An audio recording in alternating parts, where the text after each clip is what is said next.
Hello. Hey there, Dawgpound South campers. This is the Cleveland Browns Dawgpound South podcast, part of the Fanatical Elves Network, part of the Fans First Sports Network. I'm your host, Steve Gill, and since our last broadcast, my last broadcast, there have been a few things that have been happening up in Berea. Coaching changes, coaching hires, coaching interviews, a lot of angst by Browns fans every time someone gets mentioned as a potential interview for a potential job. But life moves on. So AVP, Stump Mitchell and TC McCartney out. In Deuce Staley, new running back coach. I love Deuce Staley. Very fiery. He's younger than Stump Mitchell. What that running back room needed after the Nick Chubb injury is a coach like him. Tommy Rees, former Alabama OC, tight end coach up in Notre Dame, had like a cup of coffee with the NFL. I like that. If you notice, Notre Dame tight ends and Alabama tight ends are pretty darn good. So I'll take it. This morning, a stunner. New defensive line coach, Jacques Césaire. He's a 9-year veteran player, last couple of years with the Texans, coach D-line in Buffalo. Ben Bloom apparently is going to stay with the organization. It has been announced that he was fired. He only did it. He got promoted to do it when Schwartz came in, so he'll probably stay with the Browns, which is fine. It appears that they are trying to find somebody who will work with the talent they have. I mean, let's face facts. When Myles Garrett wasn't on his game, the D-line kind of suffered a little bit. This guy has worked with very good talent, both in Houston and in Buffalo. I think he can maximize the talent that they have. He has worked with Ogbo Okoronkwo before, so that's good news. So I like this hire. Right now, I think either today or yesterday, they interviewed Kellen Moore for their OC. I like Kellen Moore. I don't know if he's the final choice. The thing is with the Browns, I mean, like today's announcement of a new D-line coach, nobody knew about him. Nobody knew he interviewed. Well, the team isn't going to tell anybody who they interview. Usually when it leaks to reporters from either the person getting the interview or their agent. If several teams are interested, it always helps a negotiation when other teams are interested in your client. So this one came out of the blue because nobody knew about it. So and last year, and you know, this front office does things a little different.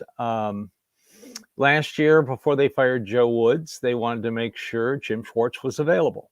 As soon as he became available, Joe Woods was fired. Mike Prefer, special teams coach, he was let go as soon as they found out Bubba Ventrone was available. Because if everyone will remember, Bubba Ventrone interviewed for the head coach of the Indianapolis Colts. And when he didn't get it, he became available. Browns pounced. Boom. So when it comes to this offensive coordinator, they've been doing a lot of due diligence. As you can tell, they've interviewed quite a few people.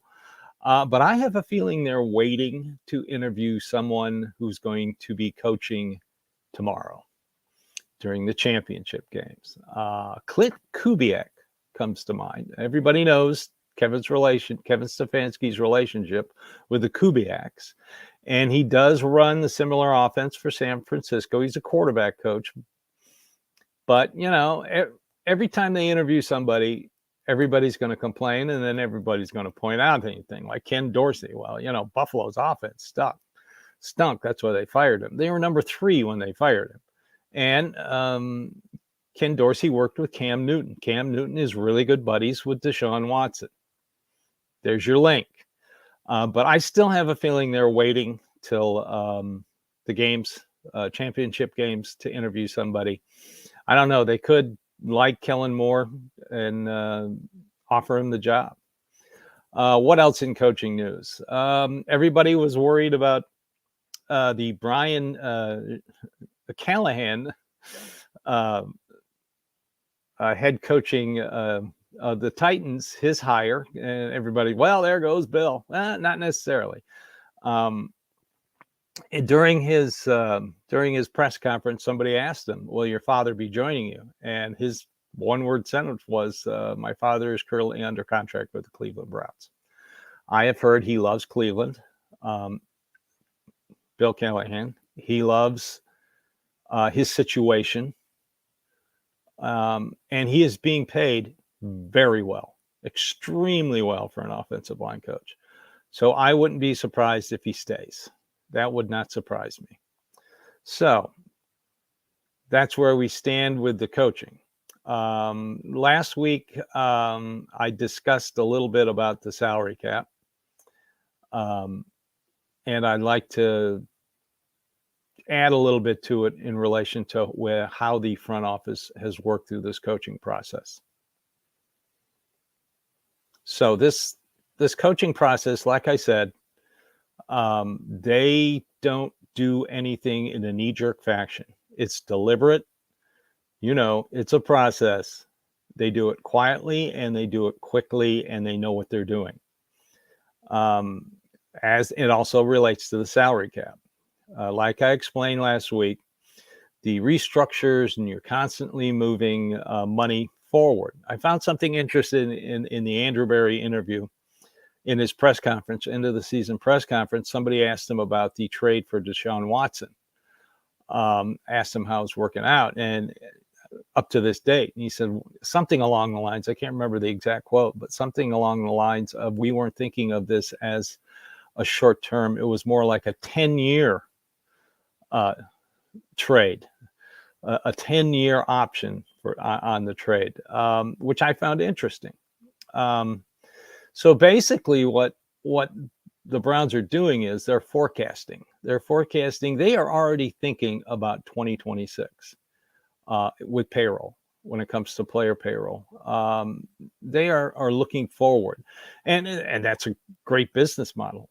If you are a shareholder in a public company and they have shareholder meetings, they present to you perspectives of not only a year, 3-year, 5-year, and even 10-year. If you have a broker and you go talk to them once a year, you tell them, like, say you go to them, you're my age, and go, I'd like to retire in 5 years. What can you do for me? He will show you things that his brokerage firm offers, and the yield you will get in 1 year, 3-year, 5-year, 10-year, whatever the amount of year you want. Well, that's what the Browns are doing. They are setting up for the future.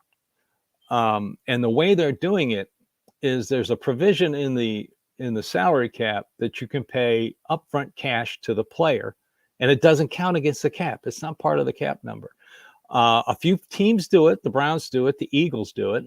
It's an aggressive way to do things. Some teams don't do it because they don't want to get too aggressive. They're afraid that they're going to get in over their head, and before you know it, they're going to have to tear it down and build it back up again.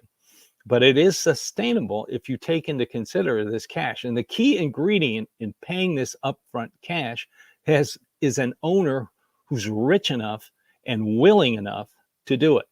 Jimmy Haslam, and I know this, and they probably didn't report this in Cleveland. I know this living in Nashville because Jimmy's brother, Bill Haslam, was former governor of Tennessee, and the Haslam family is major contributors to the University of Tennessee. So it was reported a couple of weeks ago that the final payment would be made from Warren Buffett's company to finish off paying for Pilot Flying J. So Jimmy's going to get about $4 billion when they write that check, just like his brother Bill. He is flush with cash. He's been getting $2 billion a year from Warren Buffett for Pilot Flying J, and he ain't hurting for money. He ain't digging coins out between the sofa cushions. So basically, you need a front office who is aggressive enough to take advantage of this provision in the salary cap, and an owner who is rich enough to pay that money. The Browns paid over $50 million more than any other team in upfront cash payments. Let me give you an example. They signed Dalvin Tomlinson. His cash that he received was over $16 million. His cap number was 4.3. Now, why don't the owners get rid of this? The ones that don't like it, the ones that don't want to play with it, because the players union will never vote to get rid of it. Their players are getting a ton of, it's theirs. As soon as they sign the contract, they get that money. So why would the players union vote against something that's making their union members richer? So it's going to stay there. And more teams in the NFL will start realizing this is the way you do it. This is the way you sustain the salary cap. So this is how this front office works. And coaches hires, they know who they want, and they wait till they're available, and then they pounce. Players, they restructure. They constantly move the cap forward. They're forecasting for years from now. 2026, I wouldn't be surprised if they're even talking about 2027. They're trying to sustain this roster. And yes, the other key ingredient is you have to have a GM who drafts well to replace the players that eventually you're going to have to get rid of. Okay, so that's it for today. I hope you enjoyed the show. Again, this is the Dawgpound South, Cleveland Browns Dawgpound South podcast, part of the Fanatical Elves Network, part of the Fans First Sport Network. We here at the Fanatical Elves Network really appreciate you watching, listening, following us. We're just Browns fans like you. We're fanatical like you are. So I hope you appreciate it. We'll have some upcoming news on what our off-season strategy is going to be. So stay tuned, and thank you very much for watching.